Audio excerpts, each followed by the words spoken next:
రావాలి అని చెప్పేసి ప్రజల ఆకాంక్ష. ఈరోజు మనం ఇప్పుడున్న పరిస్థితుల్లో రాష్ట్ర ప్రజలు మొత్తం కూడా పెనుమార్పు కోరుకుంటా ఉన్నారు.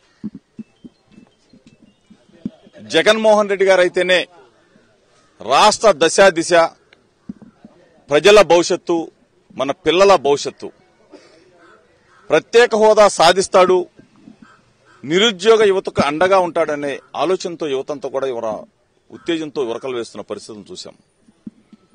చంద్రబాబు నాయుడు చెప్పే మాటలు, మాయలు ఈరోజు ఎన్నికలు వస్తా ఉంటే ఈ రాష్ట్రంలో ఉన్న పరిస్థితులు తీసి దేశంలో అది జరుగుతూ ఉంది, నా మీద కుట్ర జరుగుతూ ఉంది, మోడీ గీడి ఇవన్నీ చెప్తా ఉన్నాడు. మోడీ బాబు జోడీయే కదా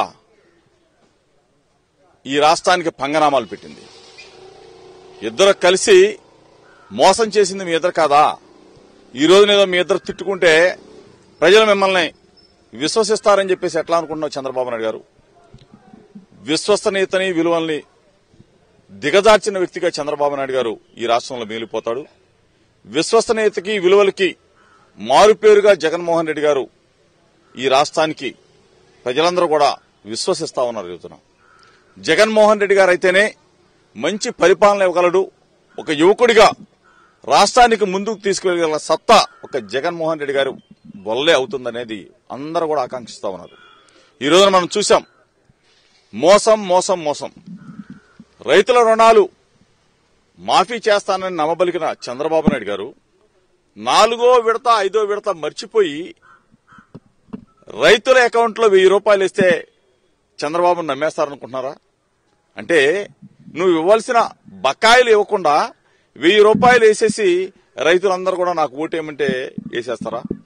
డ్వాక్రా అక్క చెల్లెమ్మలకి ఏం చెప్పావు?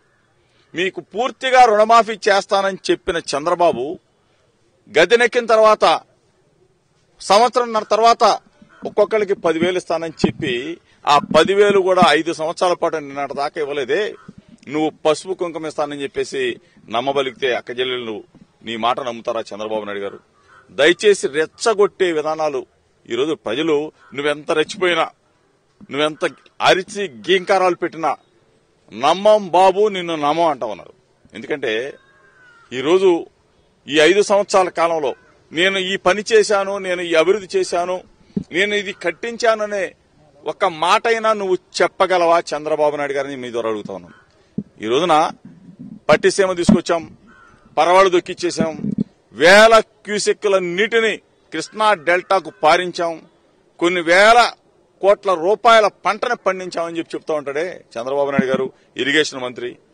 రమ్మనండి కృష్ణా డెల్టాకి.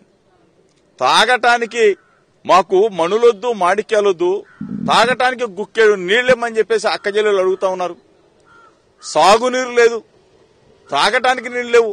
ఇటువంటి దుర్భరమైన పరిస్థితుల్లో కృష్ణా డెల్టా ఉంటే రాయలసీమకు నీళ్లు ఇచ్చాను, పులివెందులకు నీళ్లు ఇచ్చాను, ఇవన్నీ డబ్బాలు కొట్టడం సొల్లు మాటలు తప్ప చంద్రబాబు నాయుడు ప్రభుత్వం చేసింది ఏమైనా ఉందా అని చెప్పేసి అడుగుతా ఉన్నా.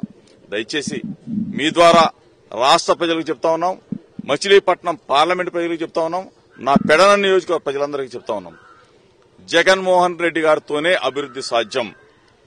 మన రైతుల కష్టాలు, 2 పంటలు కూడా సస్యశ్యామలంగా పండాలి అంటే మరలా రాజ్యంలో ఏ విధంగా అయితే రైతులు సస్యశ్యామలంగా ఉన్నారో అదే విధంగా జగన్మోహన్ రెడ్డి గారితోనే సాధ్యం. ఇవన్నీ కూడా ఆలోచన చేసుకోమని ఇక్కడ ప్రజలందరూ కూడా చెప్తూ ఈ రోజు నామినేషన్ కార్యక్రమాన్ని విజయవంతం చేసిన ప్రతి ఒక్కరికి కూడా ధన్యవాదాలు, అభినందనలు తెలుపుకుంటూ సెలవు తీసుకుంటాం.